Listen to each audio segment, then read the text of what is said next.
শুধু ইবাদত পালনের জন্য নয়, বরং নিজেদের শারীরিক ও মানসিক সুস্থতা লাভের জন্যেও মুসলমানদের নিয়মিত নামাজ আদায় করা উচিত। সম্প্রতি যুক্তরাষ্ট্র, যুক্তরাজ্য ও পাকিস্তান সহ বিশ্বের নানা দেশের গবেষণায় এমন তথ্যই উঠে এসেছে। প্রিয় দর্শক, নিয়মিত নামাজ আদায় করলে আধুনিক বিজ্ঞানের দৃষ্টিতে কি কি উপকার হয়, আসুন সে বিষয়গুলো জেনে নেই।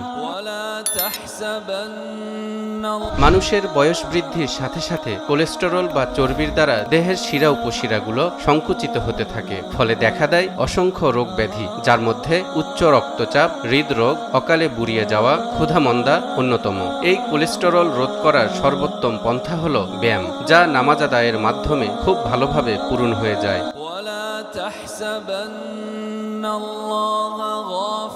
হাদিসে এসেছে, নিশ্চয়ই নামাজে শেফা ও আরোগ্য রয়েছে।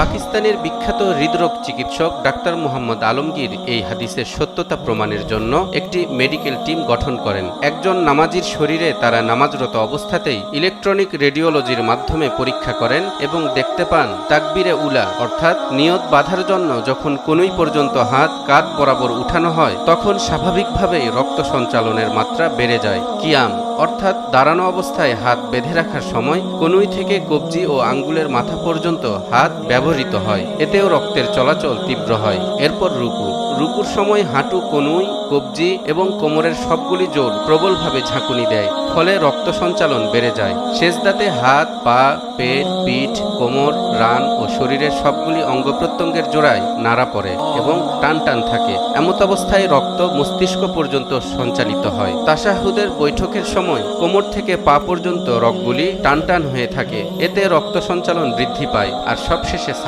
সালাম ফেরানোর সময় গর্দানের দুই দিকের জোড়াগুলোই কাজ করে এবং গর্দান ঘুরানোর সময় রক্ত সঞ্চালন তীব্র হয়। পাকিস্তানের আরেক চিকিৎসক ডাক্তার মাজেদ জামান ওসমানী ফিজিওথেরাপিতে উচ্চ ডিগ্রি নেয়ার জন্য ইউরোপে গিয়েছিলেন। সেখানকার বিশেষজ্ঞরা তাকে প্রমাণ করে দেখিয়েছেন, নামাজের মতো ব্যায়ামের মাধ্যমে বড় বড় রোগগুলিও ভালো করা সম্ভব, যেমন মেন্টাল ডিজিজ বা মস্তিষ্কের রোগ, স্নায়বিক রোগ, অস্থিরতা ও অবসাদজনিত রোগ, হৃদরোগ, আর্থ্রাইটিস, ইউরিক অ্যাসিড থেকে সৃষ্ট রোগ, পাকস্থলীর ক্যান্সার, ডায়াবেটিস ইত্যাদি। নামাজের প্রতিটা ধাপে ধাপে রক্তের এমন সঞ্চালন আর শারীরিক অনুশীলন দেখে অবাক পশ্চিমা বিজ্ঞানীরাও। যুক্তরাষ্ট্রের প্রখ্যাত ধ্বনিতত্ত্ববিদ হাডি উইলিয়াম লেডবিটার বলেছেন, নামাজের মধ্যে ইমাম যখন কোরআন তেলাওয়াত করে তখন মুক্তাদিরা গভীর মনোযোগের সঙ্গে তা শ্রবণ করে। কোরআনের প্রতিটি শব্দই একটি ইউনিট। এ তেলাওয়াত এবং শ্রবণের মাঝখানে একটি বিশেষ ধরনের তীব্র আলোকরশ্মি তৈরি হয়। সাধারণত প্রতিটি আলোর নেগেটিভ এবং পজিটিভ দুটো দিক থাকে। কোরআনের উচ্চারিত প্রতিটি শব্দই পজিটিভ, তাই নামাজি ব্যক্তির উপর যখন সেই শব্দের প্রভাব পড়ে তখন তাদের বহু রোগ ভালো হয়ে যায়।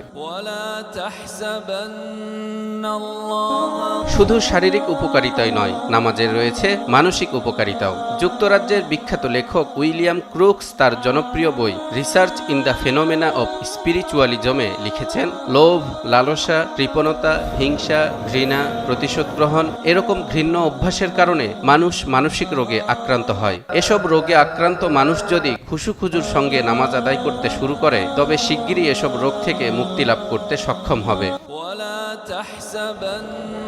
নামাজ এমন একটি ইবাদত যাতে রয়েছে ভারসাম্যপূর্ণ শারীরিক অনুশীলন। নামাজে হাত তোলা, হাত বাঁধা, নিচের দিকে চোখ রাখা, আবার হাত ছেড়ে দেয়া, ঝুঁকে যাওয়া, মন মস্তিষ্ককে কেন্দ্রীভূত রাখা, অধিক রক্ত সঞ্চালনের সুযোগ দেয়া, কিছুক্ষণ বিরতি দিয়ে হাঁটু ভেঙে বসা, এসব কিছুই হচ্ছে একটি পরিপূর্ণ ব্যায়ামের পদ্ধতি। তালহা ইবনে রেজা, নিউজ 24।